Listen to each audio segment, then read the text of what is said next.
David Cohen, a tour guide and co-owner for Chicago Hauntings Tour Company, has a different outlook on modern Chicago. It's a very, very deceiving landscape here because there's so much that happened here over the years. Founded in 1830, Chicago has racked up an impressive amount of history.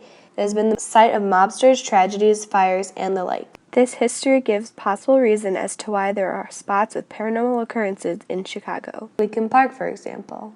I'm always doing more and more research about people who were buried and left behind in Lincoln Park. It was the city cemetery for about 20 years.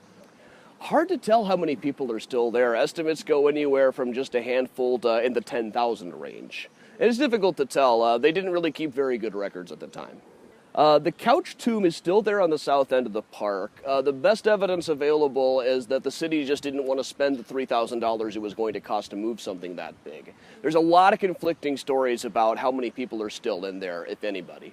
As of 100 years ago, Ira Couch's grandson said that he thought that there were 8 people in there. But even then he wasn't entirely sure. Eastland disaster was almost exactly 100 years ago now. A large ship called the SS Eastland, it was a picnic excursion boat, tipped over in the Chicago River. They had loaded it with probably twice as many people as they could safely have on board. 844 people were killed. 22 entire families were wiped off the map. The bodies were first taken to the Reed Murdoch building, which still stands on the other side of the river. And once they had been embalmed, they were brought to the 2nd Regiment Armory building, which is where Harpo Studios is now. And that's where most of the ghost sightings are actually reported. Hull House is also a hot spot for paranormal activity. Hull House was haunted since at least the 1880s. It was already supposed to be haunted by the time Jane Addams moved into the place. Mellison Hull died there. I believe Charles Hull Jr. died there as well. In the 1870s, for a while, it was a home for the elderly, during which time many people would have died there. And Charles Hull himself was a spiritualist, so he probably held seances there to try to call their spirit.